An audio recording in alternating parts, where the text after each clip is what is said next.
Are there different plants that fix carbon dioxide at a more efficient ways? Should we know about them? Yes, different trees do fix carbon in different ways, but it's not really substantially different.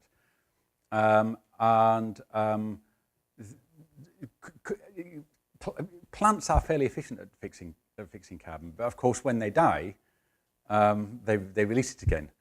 And there's an interesting phenomenon occurring at the moment, which is there's some quite good evidence that plants, particularly trees, but plants in general, but let's focus on trees because they're the biggest fixers of carbon, are actually sequestrating more carbon and growing more quickly as a consequence. Now, what we don't know at the minute, because we've only got about 5, depending on which kind of data one is interested in, we've got between about 5 and 15 years of data to support that. But what we don't know, of course, is whether, as a consequence of that, so it's a bit like increasing in plants' metabolism, is whether they will grow more quickly and then die sooner.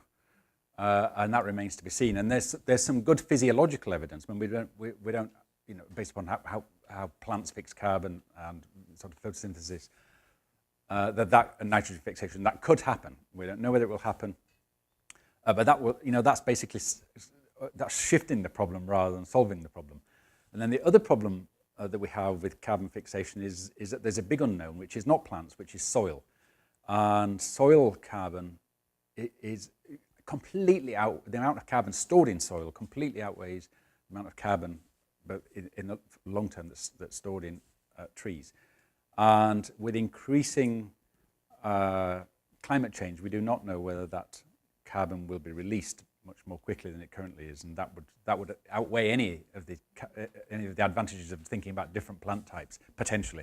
And some of the models from my lab, which are these sort of based upon biological processes rather than purely sort of statistical modeling, particularly around the global carbon cycle, showing that do show that we could be heading for a quite major problem in terms of soil carbon release.